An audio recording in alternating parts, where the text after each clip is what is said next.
আউযুবিল্লাহি মিনাশ শাইতানির রাজিম বিসমিল্লাহির রহমানির রহিম। হাই ফ্রেন্ডস, আপনাদের সাথে আছি আমি অলির মিরাজ। আশা করি আপনারা সকলেই ভালো আছেন। ওরাকল সলিউশনস বাংলা টিউটোরিয়াল এর পক্ষ থেকে আপনাদের সকলকেই স্বাগত।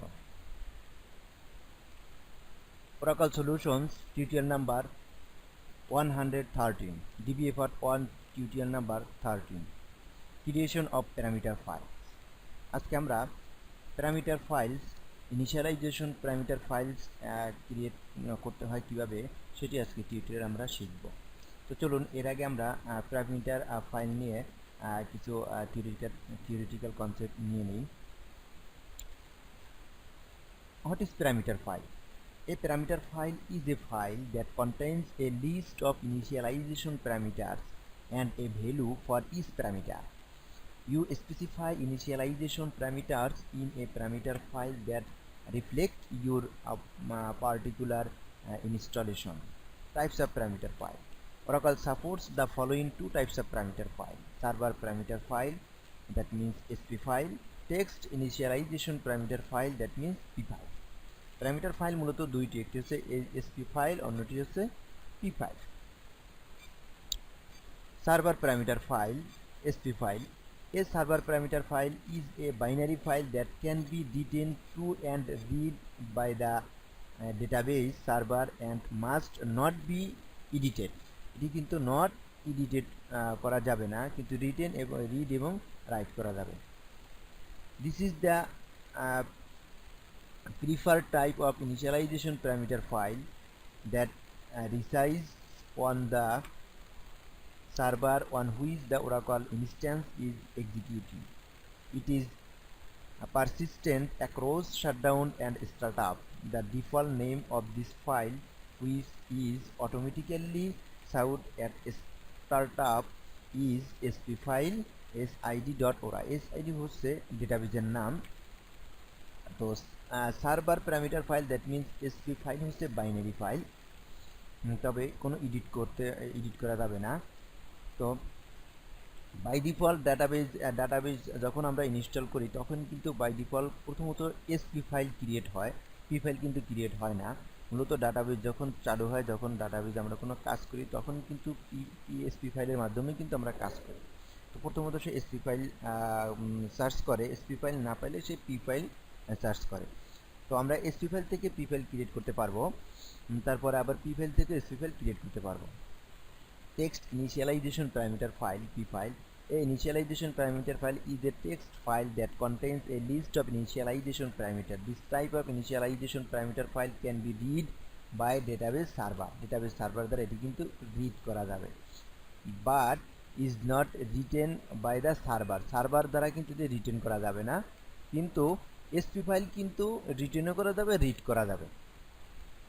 The initialization parameter setting must be tested and changed manually by using a text editor so that they are persistent across shutdown and startup.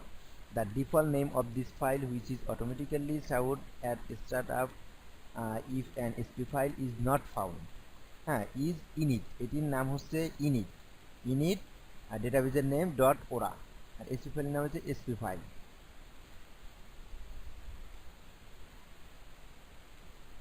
তো PFILE কি কিন্তু আমরা ম্যানুয়ালি কিন্তু চেঞ্জ করা যাবে, change manually by using text editor. Manually এটিকে change করা যাবে, কিন্তু SPFILE কি কিন্তু ম্যানুয়ালি কোনো চেঞ্জ করা যাবে না। Location of parameter files. তো SPFILE এবং PFILE এই লোকেশনে থাকে। তো আমরা একটু দেখে আসি। তো কম্পিউটারের তারপরে এপিপি অ্যাডমিনিস্ট্রেটর প্রোডাক্ট, এরপর এখানে হচ্ছে ডেটাবেজ। এই যে ডেটাবেজ, এর ভিতরে কিন্তু এই যে আছে SPFILE। তো আমরা কোনো PFILE ক্রিয়েট করি না, এখানে কোনো PFILE নেই। PFILE ক্রিয়েট করলে কিন্তু এখানে চলে আসবে। তো SPFILE এরপরে SID হচ্ছে ডেটাবেজের নেম। আমাদের ডেটাবেজের হচ্ছে ORCL.ora, ওরা হচ্ছে এক্সটেনশন, এই হচ্ছে SPFILE। বাই ডিফল্ট এটি ক্রিয়েট হয়ে থাকে ডেটাবেজ যখন আমরা ইনস্টল দেই। এখন আমরা এই SPFILE থেকে একটি PFILE ক্রিয়েট করব। দেখুন, এটি যদি ওপেন করি, এটি কিন্তু আপনি কোনো কিছু করতে পারবেন না, চেঞ্জ করতে পারবেন না, পড়তেও পারবেন না, এটি কিন্তু কোনো কিছু করা যাবে না, এটি বাইনারি ফাইল। তো আমরা এখন একটি পি ফাইল আমরা এখন ক্রিয়েট করব। তো পি ফাইল ক্রিয়েট করলে কিন্তু এখানে চলে আসবে। তো পি ফাইলের লোকেশনও কিন্তু একই জায়গায় থাকে। তো এখন আমরা পি ফাইল ক্রিয়েট করব। ক্রিয়েট করার কমান্ড খুবই simple, create P file from SP file. তো আমাদেরকে অবশ্যই সিসে কানেক্ট করে নিতে হবে। তো আমরা একটি স্কেল প্লাস ওপেন করি, DBA create p file from SPFILE, আমাদের ফাইল ক্রিয়েটেড। তো এই দেখুন, এই যে init orcl ডেটাবেজের নেম ডট ওরা, এই ফাইলটি কিন্তু এইমাত্র ক্রিয়েট হয়েছে। তো এই যে দেখুন 1 KB, এটি আমরা ওপেন করতে পারি। এটি মূলত পি ফাইল থেকে মূলত এটি ক্রিয়েট হয়েছে। পি ফাইলের যে ইনফরমেশনগুলো আছে এখানে কিন্তু একই জিনিস। এখন আমরা এই পি ফাইল থেকে কিন্তু এসপি ফাইল ক্রিয়েট করতে পারবো। এর আগে আমরা বলেছি যে পি ফাইল কিন্তু আমরা ম্যানুয়ালি চেঞ্জ করতে পারবো। ম্যানুয়ালি চেঞ্জ করে এই পি ফাইল থেকে যখন আমরা এসপি ফাইল ক্রিয়েট করব তখন কিন্তু সেই চেঞ্জটা এসপি ফাইলে চলে যাবে, এর আগে কিন্তু যাবে না। তো আমরা আমাদের যদি এসপি ফাইল যদি না থাকে, এসপি ফাইল যদি না থাকে সেক্ষেত্রে সে পি ফাইল দিয়ে ডেটাবেস কানেক্ট হবে। প্রথমত এসপি ফাইলটি সার্চ করবে, এসপি ফাইল না পালে সে পি ফাইল খুঁজবে। পি ফাইল যদি না পায় তাহলে ডাটাবেজই সে ওপেন হবে না, ডাটাবেজের সাথে আমরা কোনো কানেক্ট করে কোনো কাজ করতে পারবো না। তো আমরা এখানে একটি চেঞ্জ করে আমরা এসপি ফাইল ক্রিয়েট করি। দেখুন এখানে আছে প্রসেস আছে আমাদের 150, তো এটিকে আমরা করে দেই 200। 200 করে দিচ্ছি। 200 করে এটিকে আমরা সেভ দিয়ে দেব, ঠিক আছে। তো এখন আমরা এই যে পি ফাইল থেকে এখন আমরা এসপি ফাইল ক্রিয়েট করব।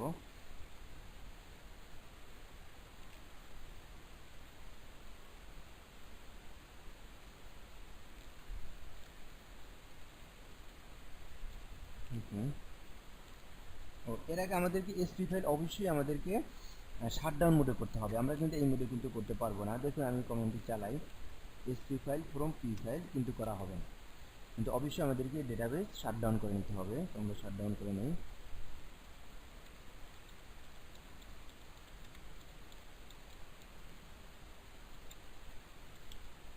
Shutdown immediate.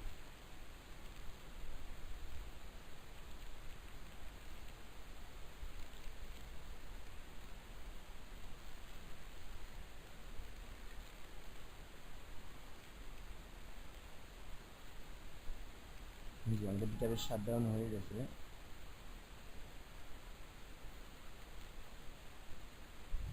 তো আমরা আগের কমান্ডটি চালাই, create SP file from P file. এই যে ফাইল ক্রিয়েটেড, তো আমাদের এসপি ফাইল ক্রিয়েট করা হয়ে গেছে। এখন আমরা এই এসপি ফাইল থেকে পি ফাইল ক্রিয়েট করব। মনে আছে আমরা প্রসেস কিন্তু 150 থেকে 200 করে দিয়েছি। এখন আমরা আমাদের যে পি ফাইল আছে পি ফাইলটি আমরা এখন ডিলিট করে দেব। পি ফাইল কিন্তু নেই। এখন আমরা এসপি ফাইল থেকে পি ফাইল ক্রিয়েট করব। আমরা দেখব যে আমাদের যে চেঞ্জ করেছে সেই চেঞ্জ হয়েছে কিনা। তো এখন আমরা পি ফাইল ক্রিয়েট করব এসপি ফাইল থেকে।